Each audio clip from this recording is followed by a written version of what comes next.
A big hello to everybody who's there. Thank you to organizers, Paul and Jeanette, and everybody who for having me here. It's a privilege to be here right now. And what I'd like to do is I want to show you quite some slides. So I'll talk you through it. And let's start from the beginning. I did quite some experiences abroad, working on horse farming, horse farms, and from that point onward, I started my own farm in Friesland. And let's take a look at that right now. The content, I'm going to show you where we are at the map. I'm going to tell about my background and show you the international travels I did with pictures and experiences of it. And then how I started up my own farm. Where are we on the map? Well, here you see the map of Europe, and in the red you see the Netherlands with the Dutch flag above it. And on the right side you see Friesland with the Frisian flag. It's a small province, but we have a strong identity, and you can tell us by the names that we come from this area. They're quite unique, and we have our own language, our own flag. So it's a little bit of an identity that stands out in our growing up and in our identity. Here you can see a typical Dutch landscape, also a Frisian landscape. And that's with a lot of water and canals and lakes. And there we have a typical dairy landscape. And on the right, you see a boat, a ship in the middle of the lands going through a canal. And then you see the cows grazing there. That's very Frisian. And also we have the Frisian cows and the Frisian horses. And this is where I grew up, on a dairy farm. Back then in the 1980s, we had about 80 to 90 cows. And it's a conventional farm. My father farmed away. My brother took it over. He has about 130 cows right now. So I had no experiences with growing up with horses. It was all tractor. But my father was a real horse person, very into it. But as soon as the tractor came, he switched. And he went along with the time that was present then. And yeah, I did have a little bit of different interest. My interest was in old-scale farming, intensive agriculture, farming small plots with different vegetables.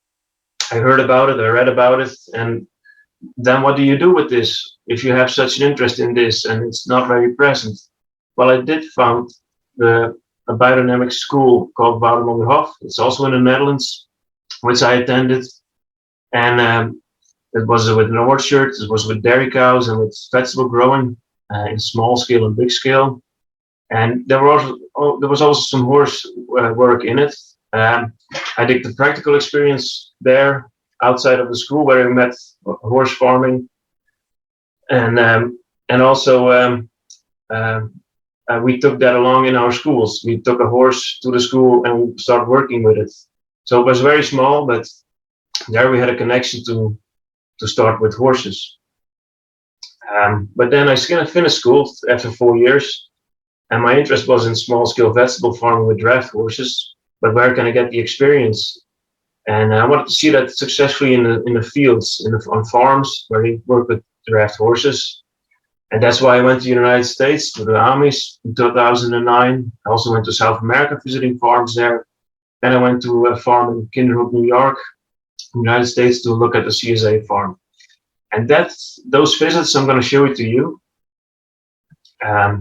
This is the biodynamic herb farm where I worked, and the farmer there, they farm with horses. That was my really first experience there. That was in 2005, and later on I worked there. And they had a connection to South America, and they set me up, connected me with people there, so I could do horse farming work over there. And then, yeah, how do you get connected with the Amis? There was a guy in the Netherlands from the United States in the middle there with a beard called Tommy Flowers from Blackfield, South Carolina. And he was looking for a horse to add to his Brabant horses. And I talked to him and he said, well, if you ever want to come to the United States, you're welcome at my place. Well, I thought this was never going to happen. But then after finishing school, my friend and I, who was also at the same school, sat around the table and we wanted to see where the horse work always continued and not stopped. Like in Europe, it stopped at a certain area, generally speaking.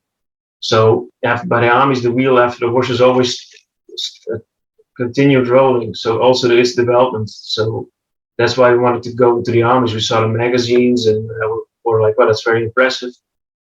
And I got connected with Tommy Flowers again, and he could set up work for us visiting armies. So my sister was there also in the United States, working and living shortly, and she organized a truck for us so we could drive 10,000 kilometers in 3 months. And then we got the chance to visit as many farms as we could, vegetable and dairy farms. We wanted to visit all the implement builders like Pioneer, INJ, and we were very curious in that. We wanted to do as much horse work as possible, just work, and visit those progress days. But doing so, we did like the cultivating and the mowing with mules and horses, all very interesting doing the work. But what also struck me was the landscape there. I didn't visualize that from the beginning because I was very focused on working. And I saw this landscape with strip farming. They have fields of corn, then with pasture, and then with corn again. It prevents from erosion, having pasture in there as well. And it was also a piece of land that was as big as you could do for half days of work. So they would harvest the corn, and then that would be the end of the day. And that was very interesting to see, that you plan the scale of your fields to the work that you can do. It's old-fashioned, but it's still very interesting, especially if you work with horses. And what also struck me there was the horses that were very well trained. But also what you see here in the picture is nobody's driving the horses; they just walk, and the children are on there as well. And the armies take the children along, and in a playful way. First they go along with the parents, and then afterwards they get a little bit more responsibility as they grow up, but in a very playful way. And I really liked seeing that, how they got so connected, the youth, and they were just helping out. They didn't have to, but they were doing it in a playful way, and it was very much fun. Also in the bottom picture on the right, the corn harvest was finished, and then the children would help, one driving the team, the others picking up the corn ears that were left in the field, and they all just did it together, having a happy time together. And it was a nice value to discover. I didn't see that when I first had the idea to visit the armies, but the friendships and the human interaction was very great. So to go ahead with the presentation, it's a different landscape due to animal traction, is what I saw, and we got to know the people. That was very interesting, and still have friendships there, and also see the family value there of the value farms, the family farms. And it's also with the labor peak. Sometimes you have a very high labor peak in agriculture, and if you have caring hands from family or from friends, that it really helps getting you the work done, and also lowering your costs. South America, bienvenidos a Sudamérica, and also I visited Colombia, Ecuador, and Peru. And I went to visit in Colombia also Hugo, who will be doing the last presentation today. What you see here is Ecuador in the picture. In the back you see a field of potatoes, and in the beginning some pasture with cows. And that's a typical landscape of the Andean mountains there in this part of the world. I had various places to visit. From friends, I could visit some farms, like here milking, in the middle also in the Andean mountains, where you see the cows grazing high up in the mountains, and have potato plots, very different from what we know back home. I had a chance to work on a herb farm there, and we had a little bit too much land there, so we changed it, we plowed it with an art, a very primitive tool, and then we raked it in, and we seeded by hand and then raked it in with alfalfa, and did everything by hand a lot, so it was a whole different time setting.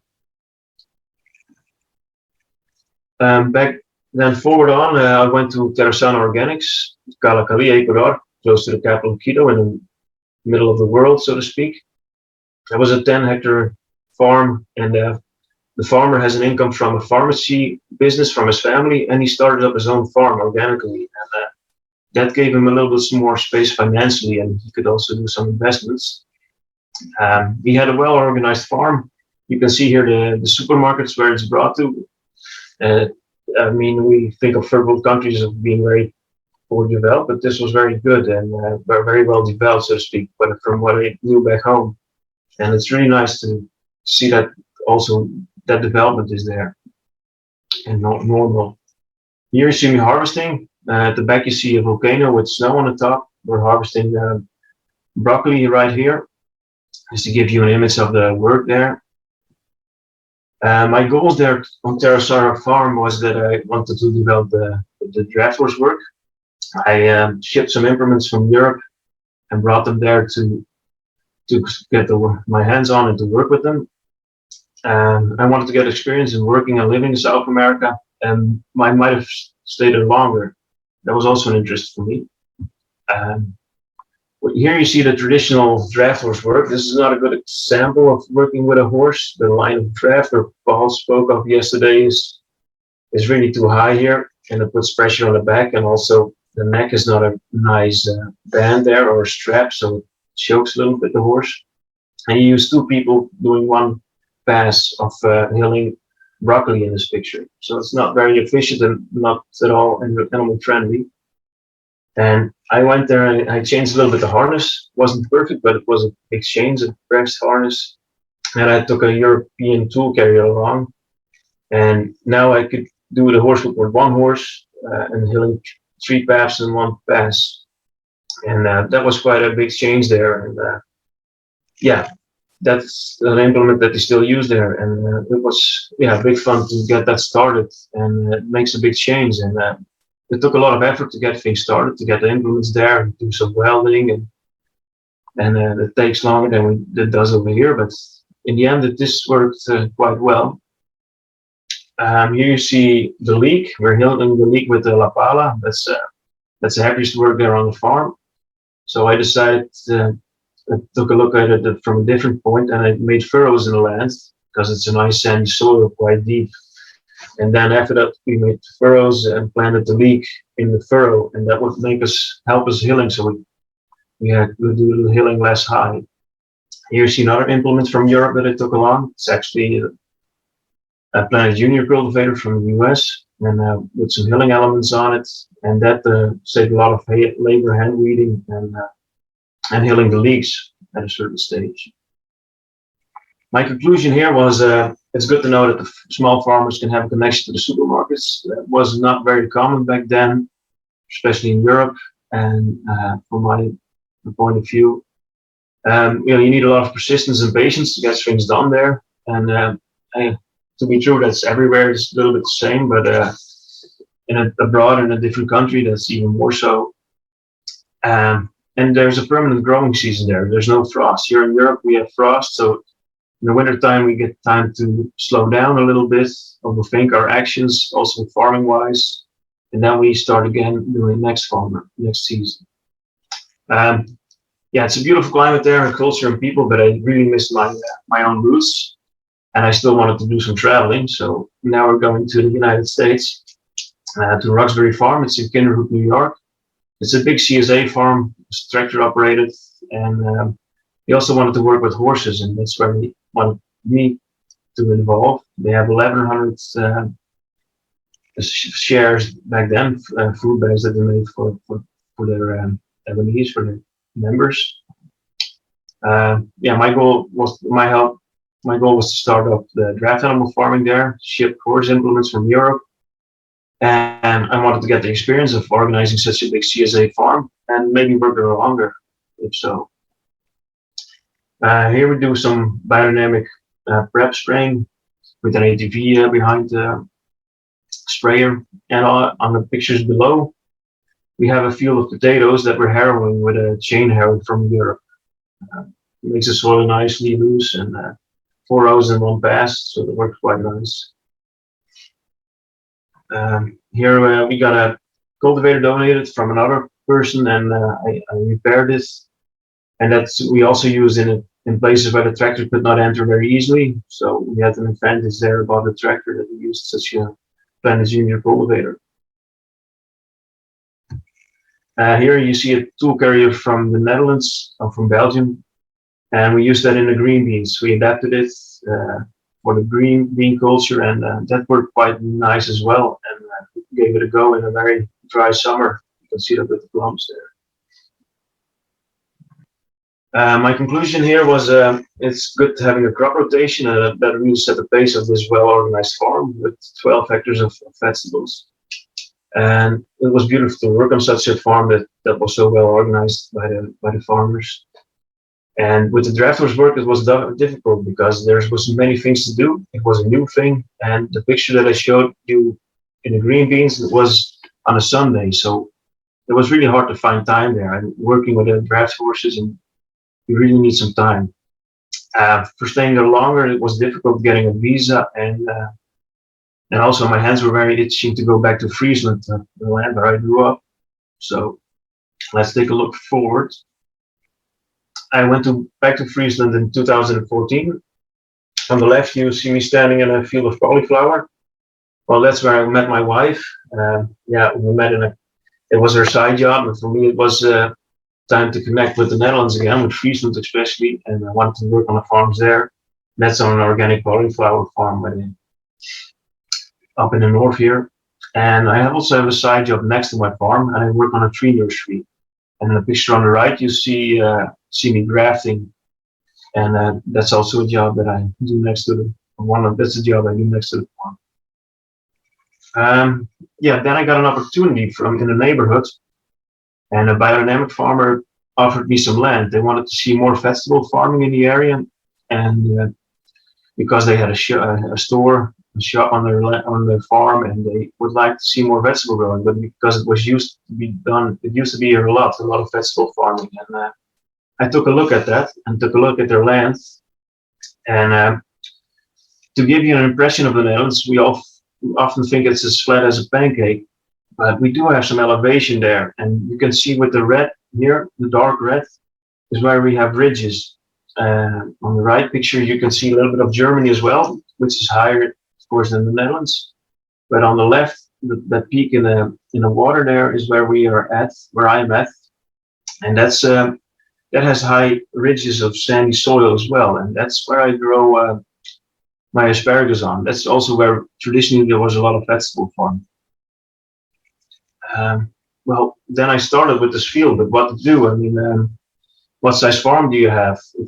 I wanted to have it not too small and not too big, and I started with a half an hectare, and that's big enough to give it serious attention. I need to buy plants and everything, and I wanted to have it in a certain scale that was good enough to invest, and also good, workable, and worthwhile investing. So that's why I came with half an hectare. But then which crop? This is a sandy soil. What should I do?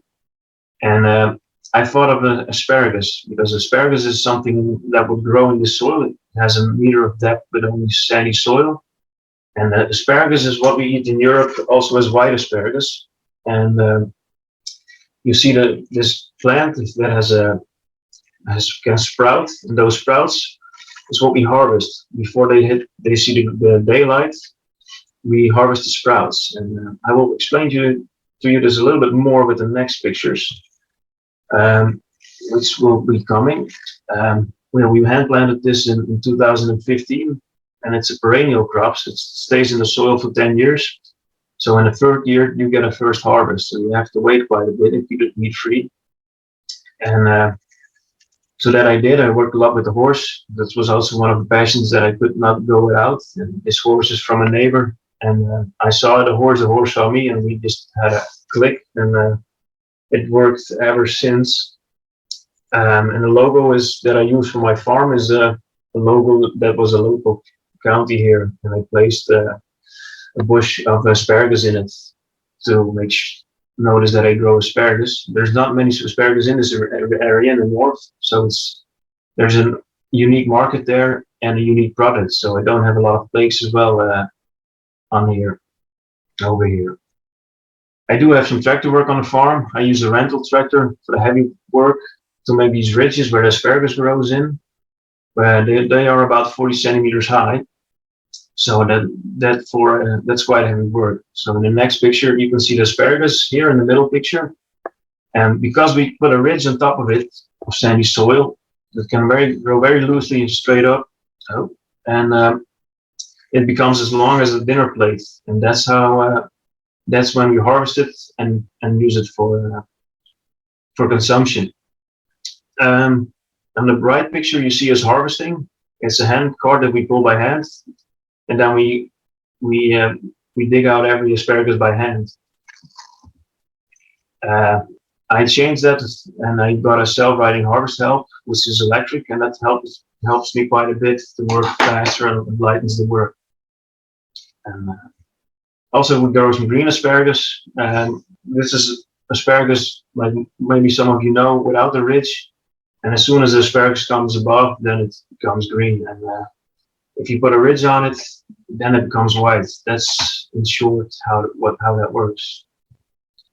You see some pictures in the farm in the summer. In June, we let them sprout out again and they become shrubs again, like hedges. And that's where we use a harrow and clean it. Yeah, working with a draft animal, why would I do that? Well, I enjoy working with horses in agriculture, and I was raised on a farm, a dairy farm, like you saw in the beginning. And like we had our personal, as a kid, we had our own cow that we liked, and that we visited every day, and we had a connection there with an animal. And I miss that in vegetable farming, and that's why that's why I like to work with a horse also. And it's a tall crop. The horse fits in well there, and also the asparagus crop stays in 10 years in the same spot. That means that you have paths that stay in the soil in the same place for 10 years also, and it could create soil compaction there very easily. And that's why I want to use a light horse there instead of a heavy tractor to prevent that soil compaction and minimize it at least. It has some added market value as well because people see that, they see me working in the field or on social media, and they get attracted to it and they get curious. And that's why I also made this logo with me working on a horse, with a horse, so people know that it's also part of the farm. Here you see a horse track and a tractor track from above and from the sides, and you get a little bit the impression of what it can do. The horse hoof is round, so the soil life can go at it from all around it. And with a tractor track, you have a big wall in the soil, so to speak, and it's very hard for the soil life to get in the middle and to make it loose again. So that's how I look at it. This is also the asparagus with a small greenhouse on top. Mini tunnels is what I call it. And yeah, the horse fits in here easily, making the soil loose. We work very shallow, and that's just be as gentle as possible for the horse and also for the soil to ourselves. I also do some new implements, and I try them out, like the multi-V and a weed brush. Getting away of the weeds. Every year we try something new, and we try to get smarter and better at it and have an understanding of what's there on the market and what we're looking for or improve it ourselves. The sales, we sell a lot. My road stand, the half of the harvest, so to speak, and some shops, a local supermarket, and some vegetable bags for the CSA farmer, and it goes pretty well. Here in the picture, my wife and I are standing there because it's very crowded, just on a very simple road, on the countryside. But we help the first customers on Saturdays, and then they can do it themselves again, but because it's self-service. But that works quite well, better than I imagined. Also, I wanted to show the farm some identity. People need to see that we are doing this and that it's out there. That's why I use the county logo as well, because I want to have the local people to eat asparagus. And also use the horse in there, and so people know what's going on. And we have an identity, and people know what they're buying, where it's from. It's organic also, I didn't mention it yet, but it's all certified. Well, in 2021, sorry, and we made a big step, and we bought some new land from my parents. 1.6 hectare, which is will be harvested next year for the first time, and we also had some space for strawberries there. This is a new planting. I use an old plow here for healing up the sides and covering the weeds there, and then after that we make preparations for a seed bed with cultivator and also with a harrow hand seeded with a green manure mixture, and that's how it looks right now at this moment, with the green manure in the winter, keeping it nice and green and the soil covered. Another innovation that I do is that I cover the asparagus rows with a layer of compost. And with that compost, it's hard for the weeds to come through. And I have to do less hand weeding in the season. And the paths I clean with a horse and cultivate them. And I use a tractor implement to spread compost here. And that saves me a lot of time. And otherwise, it's a lot of hand work. And I converted this help for the harvest help for the asparagus into strawberries as well. I can lay down and start picking them. That works pretty good. And yeah, we tried it out this year, and next year we'll get a bigger harvest, and we're all ready and set for that. Also, the landscape element. Well, what's a landscape element? For us here, where I went to school with, this is a part of the landscape elements like tree rows or hedges, and also this hitching post is part of the small scale landscape. Because I farm with the horses, I want to have a hitching post there next to the field, and I made it into a bench also. And I found most of the stones in the field, and I turned it into a bench so you can sit on it. It's dry stone walling, so also the insects can go in there. I added a few insect hootels, and just want to make the landscape nicer. We work small fields, and I want to stay that small. And this really fits in my belief with working with the horses. You have a small landscape, and that changes the landscape. Well, we're talking a lot about the farm, but we also have some future plans here. My parents still have some land, about 8 hectares, that I want to buy, and also the house that's in the middle of the land. So then I have everything in one spot together, and then I create space to have my own horse for more crops, not as intensive as asparagus and strawberries, but less extensive like pumpkins or oats, weeds. I want to add more landscape elements and also a public path on the land, so on the farm, so people can walk on the fields and see what's going on there. Yeah, thank you very much for your attention. Sorry for the rough start, and this is what I wanted to show you.